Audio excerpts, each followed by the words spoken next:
Hello प्यारे साथियों, आप सभी को वेलकम है आपके अपने क्लासेज में। दोस्तों मैं हूं नीतीश कुमार। हम सब यहां पर दोस्तों फिर लेकर आए क्लास 10th का केमिस्ट्री चैप्टर 2, जिसका नाम है अम्ल, भस्म और लवण। हम सब अभी तक तो पार्ट 3 देख चुके हैं। ये पार्ट 4 होगा और इस पार्ट 4 में हम सब पढ़ने वाले हैं कि जब अम्ल या भस्म में धातु के साथ अभिक्रिया करता है तो दोस्तों कौन कौन सा वो रिएक्शन करता है। ठीक है, इससे पहले के पार्ट में सब क्या पढ़े, तो इससे पहले के पार्ट में हम सब पढ़े हैं रंजक के बारे में, सूचक के बारे में, है ना, कि हम किसी भी सूचक के माध्यम से कैसे पता कर सकते हैं कि कौन सा विलयन अम्ल है और कौन सा विलयन भस्म है। ठीक है, इस प्रकार से हमने यहाँ पर बात किया है। और फिर हमने बात दोस्तों उस वीडियो में देखे थे क्या कि कौन कौन से ऐसे पदार्थ हैं जो अम्लता तो है बट उस पदार्थ में कौन कौन से अम्ल पाए जाते हैं। हमसे ये बात सारा पार्ट 3 में दोस्तों देखें। आशा करते हैं कि पार्ट 3 आप सबको बहुत अच्छा लगा होगा। बहुत दोस्तों अच्छे से मन से आपको जो पार्ट 3 पढ़ा रहे हैं यहाँ पे। ठीक है, आइए हम सब पार्ट 4 को या फिर टॉपिक डालते हैं। और टॉपिक का नाम है क्या कि अम्ल तथा भस्म के साथ धातु की अभिक्रिया, है ना। अम्ल तथा भस्म के साथ धातु की अभिक्रिया, ये हमारा आज का यहाँ पे टॉपिक होने वाला है। ठीक है, कि अम्ल के साथ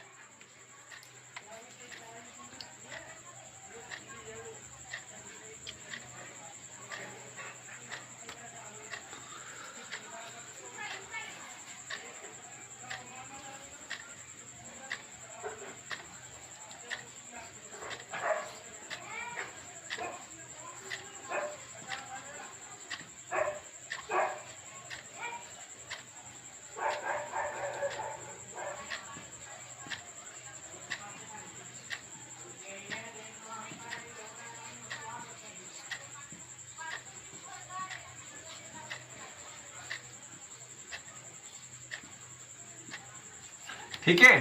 तो आज का जो हम सबका जो टॉपिक क्या है, वो हम सबका टॉपिक है क्या कि अम्ल तथा भस्म के साथ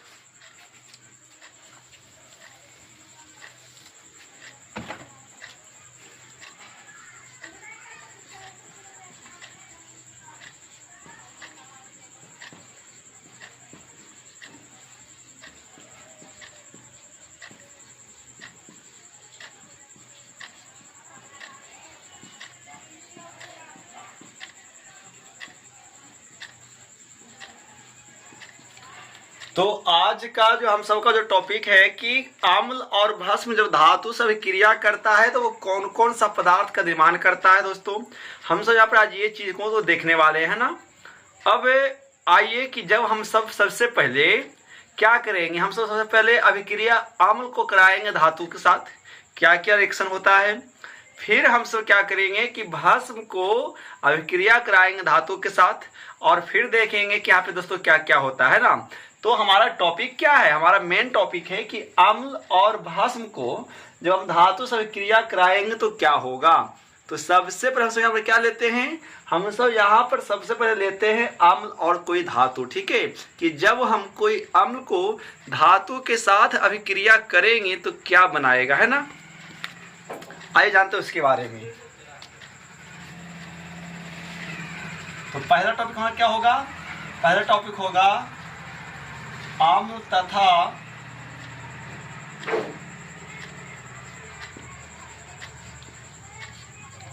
अम्ल तथा धातु की अभिक्रिया, है ना। अम्ल तथा धातु की अभिक्रिया, ये फर्स्ट नंबर है इस टॉपिक का। फर्स्ट सब पॉइंट क्या पढ़ने वाले हैं, अम्ल तथा धातु की अभिक्रिया। तो एक बात याद रखेंगे कि जब कोई भी अम्ल, है ना जी, जब कोई भी अम्ल धातु के साथ अभिक्रिया करता है ना, जब कोई भी अम्ल धातु के साथ अभिक्रिया करता है तो अभिक्रिया करके ना वो हमेशा लवण और हाइड्रोजन गैस का निर्माण करता है। ठीक है ना, हमेशा क्या रखिएगा कि हमेशा जब कोई भी अम्ल धातु के साथ अभिक्रिया करेगा ना तो हमेशा लवण और हाइड्रोजन गैस बनाएगा।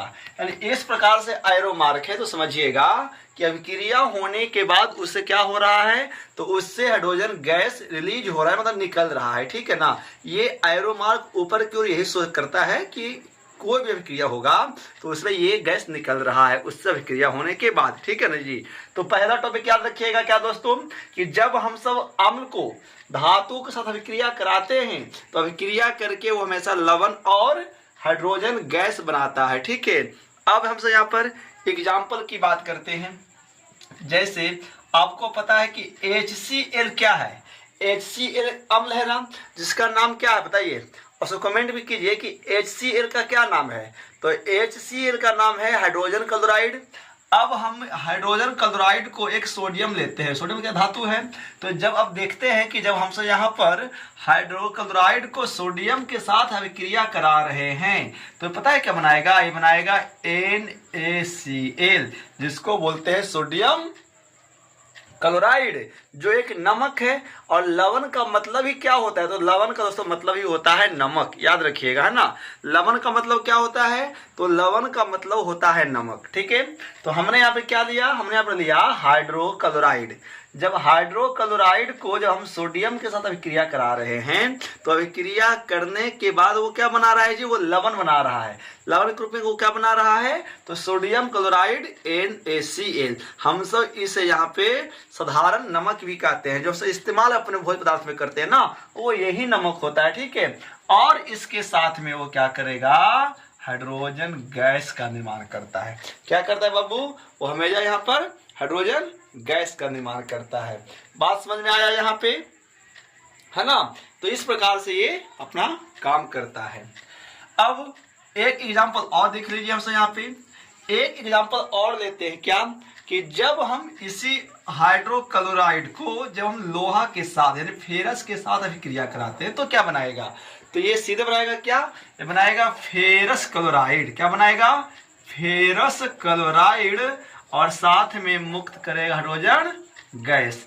चूंकि अब ये संतुलित समीकरण नहीं है तो यहाँ पे दो हाइड्रोजन है, इससे क्या करेंगे, गुना 2 से कर देंगे। उसी प्रकार से यहाँ पर 2 है तो यहाँ पर गुना इसको 2 से कर देंगे, है ना जी। तो संतुलित, आपको पता ही है कि हम सब रासायनिक समीकरण में ना हमेशा क्या करते हैं, तो सब रासायनिक समीकरण में संतुलित समीकरण का ही इस्तेमाल करते हैं। तो ये सब आपको थोड़ी बातें समझने की बात है ना। तो इस प्रकार से हमने देखा क्या, तो याद रखिएगा कि जब कोई भी अम्ल वो धातु से अभिक्रिया करता है तो हमेशा वो क्या बनाएगा, लवण तो बनाएगा ही साथ में, और वो हाइड्रोजन गैस का निर्माण करता है। बात समझ आ रहा है। चलिए अब आगे आते हैं कि ये तो धातु अभिक्रिया किया अम्ल के साथ। तो अब देखते हैं कि धातु का कार्बोनेट और धातु का बाइकार्बोनेट जब अम्ल से अभिक्रिया करता है तो क्या बनाता है, ठीक है ना। हम अभी यहाँ पर अम्ल का ही लेंगे, फिर जब हम सब अम्ल के बारे में पढ़ लेंगे तो हम यहाँ पर फिर देखेंगे किसके बारे में, फिर से पर देखने वाले हैं भस्म के बारे में। बात समझ में आ रहा है ना। तो ये हमारा क्या है, ये हमारा हो गया अम्ल के साथ धातु की अभिक्रिया। सेकेंड हम यहाँ पर क्या देखने वाले हैं, हम तो सेकेंड यहाँ पर देखने वाले हैं कि धातु के कार्बोनेट हो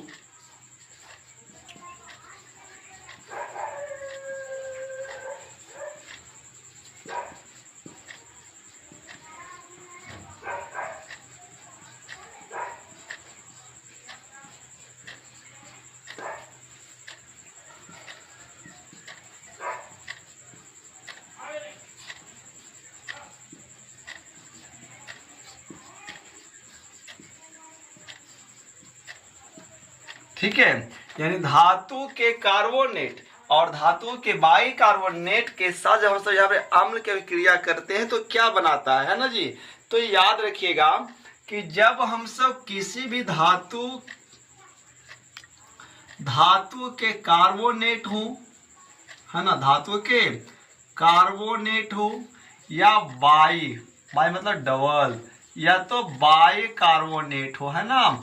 तो जब धातु का कार्बोनेट हो या धातु का बाइकार्बोनेट हो, जब वो हमेशा अम्ल के साथ अभिक्रिया करता है ना दोस्तों, तो अभिक्रिया करके हमेशा वो क्या बनाएगा, वो हमेशा अभिक्रिया करके लवण तो बनाता ही है, साथ में कार्बन डाइऑक्साइड बनाता है। क्या बनाता है साथ में, वो साथ में कार्बन डाइऑक्साइड का निर्माण करता है, ठीक है ना।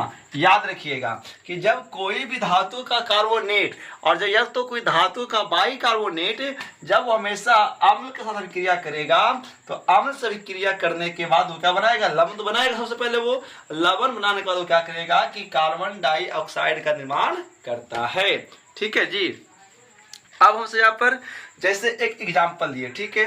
अब हम एक एग्जाम्पल लेते हैं क्या कि जैसे धातु के कार्बोनेट पे क्या ले लें, हम ले लेते हैं क्या, सोडियम कार्बोनेट। सोडियम कार्बोनेट जिसका सूत्र क्या होता है Na2CO3, पता है आप सबको। ये हो गया हमारा धातु के कार्बोनेट। अब धातु के कार्बोनेट को हम अभिक्रिया कराते हैं अम्ल से। अम्ल के रूप में हमसे यहाँ पे H2SO4 ले लेते हैं, जिसे हमसे यहाँ पे सल्फ्यूरिक अम्ल कहते हैं। आप सबको पता होगा। तो ये हो गया सल्फ्यूरिक अम्ल। अब देखते हैं कि जैसे ही सोडियम कार्बोनेट सल्फ्यूरिक एसिड से अभिक्रिया करता है तो अभिक्रिया करने के बाद वो बनाएगा क्या, वो बनाएगा सोडियम सल्फेट का निर्माण करता है, यानी Na2SO4 का है ना करता है। ठीक है। और ये जो हमारा है सोडियम सल्फ्यूरिक है ना, इसके क्या है, ये एक प्रकार से यहाँ पे, ठीक है,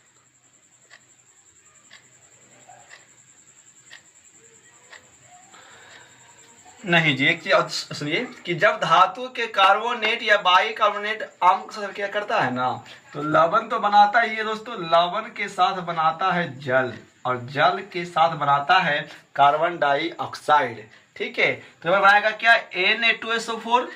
अब साथ में बनाएगा जल और साथ में बनाएगा क्या, CO2 कार्बन डाइऑक्साइड गैस। इस प्रकार से क्या होता है कि जब हम किसी भी प्रकार के धातु कार्बोनेट को है ना, या धातु के बाई कार्बोनेट को जब हम सब अम्ल के साथ क्रिया कराते हैं तो अम्ल से क्रिया करने के बाद वो क्या करता है, तो वो एक तो लवण बनाएगा और लवण के साथ वो जल बनाएगा और जल के साथ वो साथ में कार्बन डाइऑक्साइड का निर्माण करता है। बात यहाँ तक समझ में आ रहा है कि धातु जब भी कभी अम्ल से क्रिया करे तो कौन कौन सा रिएक्शन होता है ना। तो ये सारा चीज आपको यहाँ पे इंपॉर्टेंट या याद रखना है, या इसको पूछता है आपको एग्जाम जैसे पूछ देगा ऑब्जेक्टिव में कि जब कोई अम्ल धातु से क्रिया करता है तो कौन सा गैस मुक्त करता है। तो आपको पता है कि जब कोई अम्ल धातु से क्रिया करता है तो क्या बनाएगा बाबू, वो बनाएगा हाइड्रोजन गैस मुक्त करता है। उसी प्रकार से कि जब कोई धातु के कार्बोनेट या धातु के बाई कार्बोनेट जब वो अम्ल से क्रिया करता है तो क्या बनाएगा, तो वो लवण बनाएगा, साथ में जल बनाएगा और साथ में CO2 यानी कार्बन डाइऑक्साइड गैस का निर्माण करता है। ठीक है। ये सारी बातें हम सबको यहाँ पर समझने का प्रयास करना है। ठीक है, कि किस प्रकार से क्रिया यहाँ पर होता है। ठीक है। अब आइए अब ये देखते हैं, तो ये तो हो गया क्या कि जब हम कोई अम्ल को अभिक्रिया कराए धातु के साथ तब क्या क्या हुआ। अब हमसे ये देखते हैं कि यदि अम्ल को और भस्म को आपस में अभिक्रिया करा दे तो क्या होगा, है ना। यदि हम अम्ल को ही ले और अम्ल को हमसे अब क्या करें कि हम सब अम्ल को लेने के बाद यदि हम इसको भस्म के साथ अभिक्रिया करा दे, है ना, यदि हम इसको यहाँ पे क्या करें बाबू कि अम्ल के साथ ही इसे हम सब अभिक्रिया करा दे तो क्या बनाएगा, है ना। आइए जानते हैं अब सब इसके बारे में विस्तार पूर्वक से।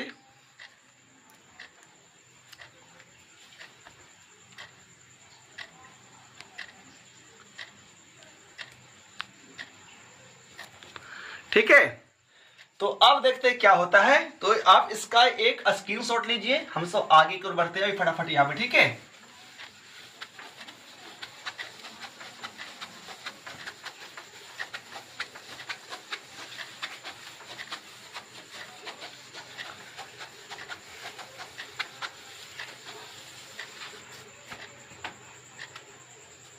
अब क्या पढ़ेंगे, अब नंबर 3 में है कि यदि हम सब अम्ल के साथ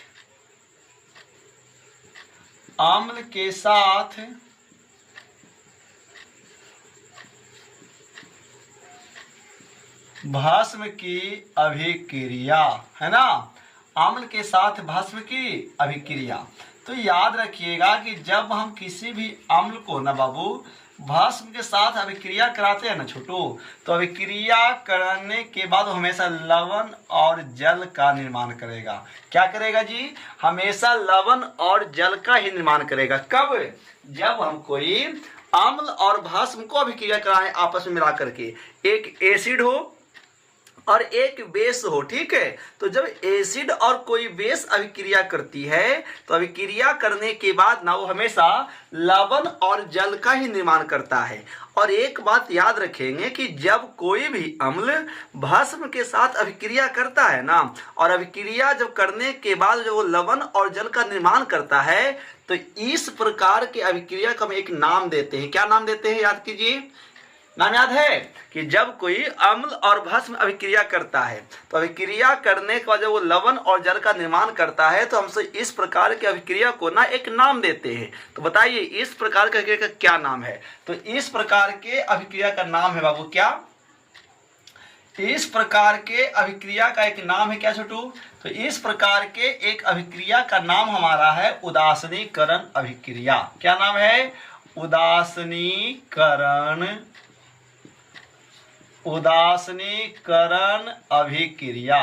बात समझ में आ रहा है? तो पूछता कभी कभी है कि उदासीनीकरण अभिक्रिया किसे कहते हैं? 2 नंबर में आएगा, लिख दीजिएगा कि जब कोई अम्ल और भस्म आपस में अभिक्रिया करता है तो अभिक्रिया करने के बाद वो लवण और जल का निर्माण करता है, तो हम सब इसे क्या कहते हैं? तो हम सब इसे उदासीनीकरण अभिक्रिया कहते हैं। ठीक है ना? आइए अब समझते हैं। जैसे हम एक एग्जाम्पल की बात करते हैं ना, क्या कि सच में ऐसा होता है कि जब कोई अम्ल और भस्म अभिक्रिया करे तो अभिक्रिया करके वो लवण और जल बनाता है? तो हाँ, देखिए क्या होगा। हम एक एग्जाम्पल, जैसे अम्ल हमारा क्या है बाबू? हमारा अम्ल है HCl, आपको पता ही है। अब भस्म लिए NaOH। अब जैसे ही यह अभिक्रिया करेगा ना तो अभिक्रिया करके बनाएगा NaCl और बनाएगा H2O बनाता है। ठीक है, तो बताओ NaCl क्या है? हमारा लवण है।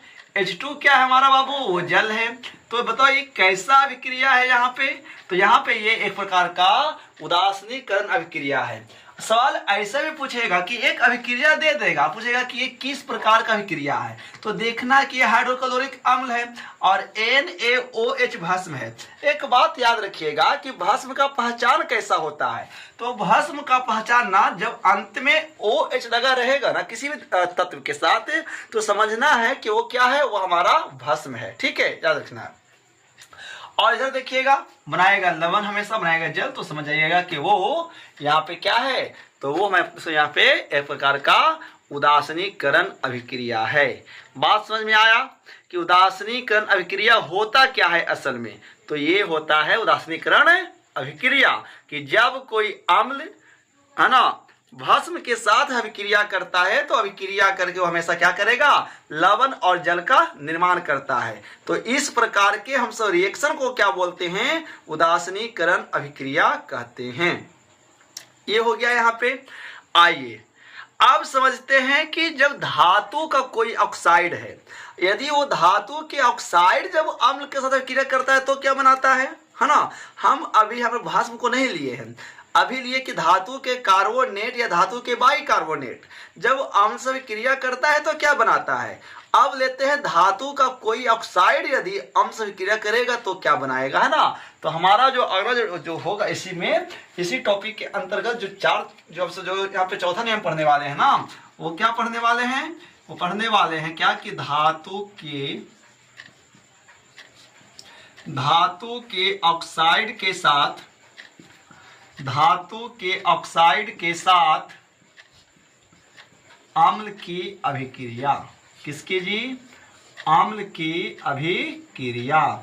ठीक है, तो याद रखिएगा कि यदि कोई धातु का ऑक्साइड है, यदि कोई धातु का ऑक्साइड है ना, यदि कोई धातु का ऑक्साइड जब अम्ल के साथ अभिक्रिया करेगा, यदि जब कोई धातु का ऑक्साइड जब कोई अम्ल की अभिक्रिया करता है ना, तो अम्ल की अभिक्रिया करके वो हमेशा लवण और जल ही बनाता है। ये भी बात आपको याद रखना है कि जब कोई धातु का ऑक्साइड भी यदि अम्ल के साथ अभिक्रिया करता है तो अभिक्रिया करने के बाद वो हमेशा लवण और जल का ही निर्माण करता है।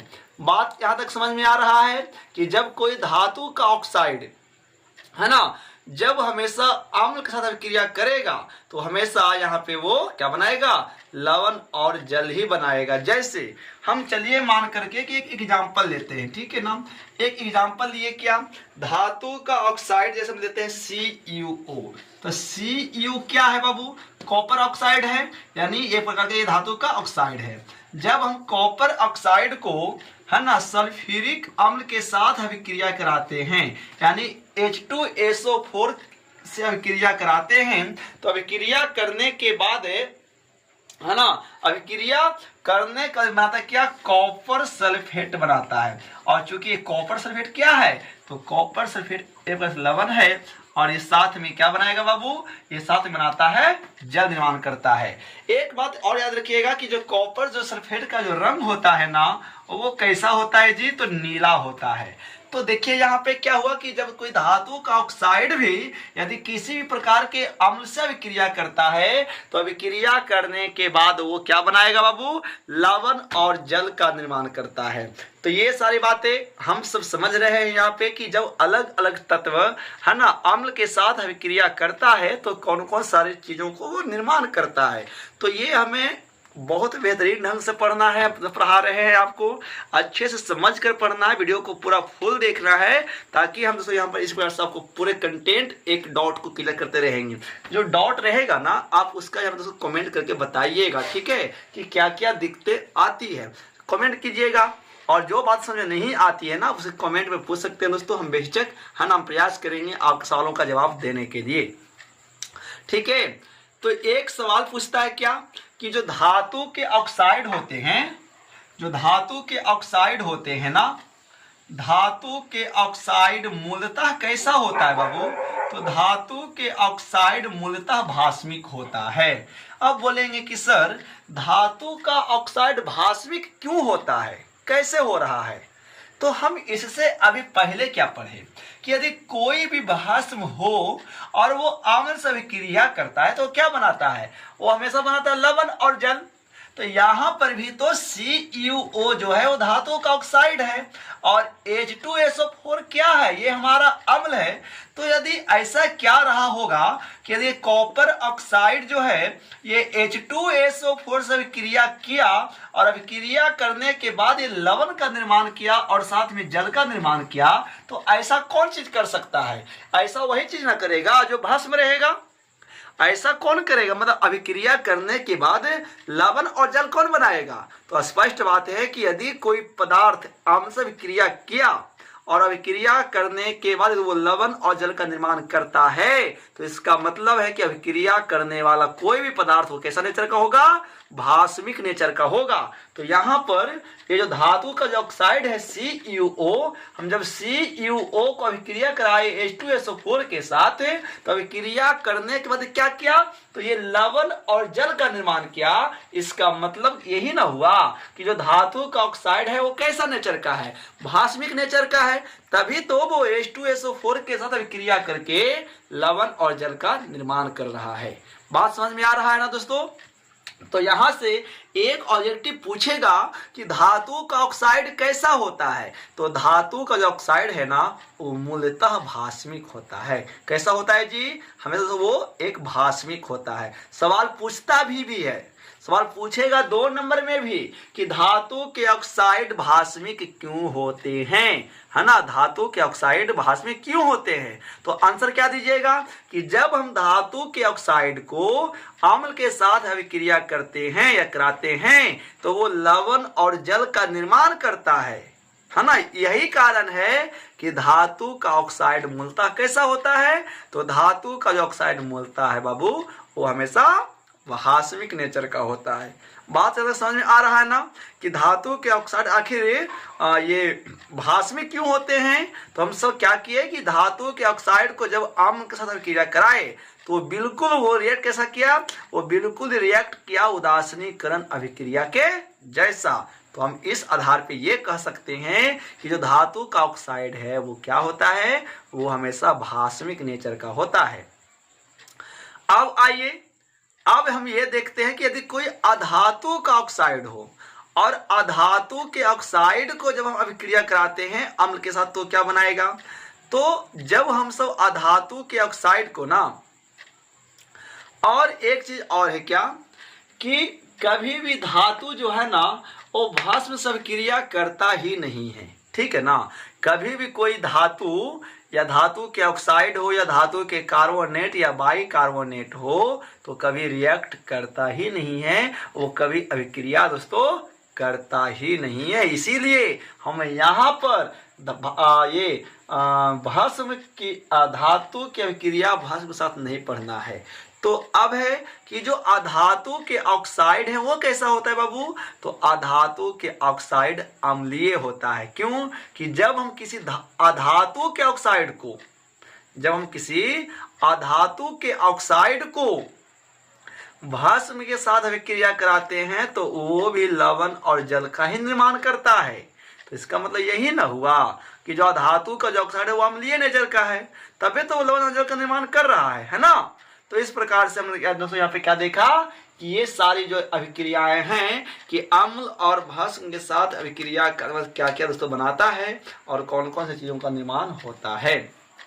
तो आशा करते हैं कि इस चीज़ आपको बहुत अच्छा लगा होगा दोस्तों पढ़ने और समझने में। हम दोस्तों इस चीज़ को बहुत अच्छे से पढ़ाए और अच्छे से समझा कर इस बात को पढ़ाए यहाँ पे, है ना। अब हम जो आगे का जो टॉपिक पढ़ने वाले हैं दोस्तों, क्या पढ़ने वाले हैं, पीएच मान। क्या पढ़ने वाले हैं कि किसी भी विलयन का पीएच मान कितना होता है दोस्तों। हम पीएच मान के आधार पर भी ये बता सकते हैं कि वो धातु वो विलयन अम्लीय है कि क्षारीय है। और इससे एक चीज और पता चलता है कि यदि कोई विलयन अम्लीय है तो वो दुर्बल है कि प्रबल है, और यदि कोई विलयन भास्मिक है यानी भास्मीय नेचर का है तो वो भी दुर्बल है कि वो भी प्रबल है। ये सारी जानकारी यहाँ पर पीएच मान से मिल जाता है। तो आशा करेंगे कि ये सीरीज आपको बहुत अच्छा लगा होगा पढ़ने में। तो इसी प्रकार से वीडियो को अंत तक बने रहना है और दोस्तों वीडियो को पूरा देखिए और हम आपको ऐसे ही पढ़ाते रहेंगे दोस्तों। तो मिलते हैं क्लास में, तब तक नमस्कार, जय हिंद, वंदे मातरम।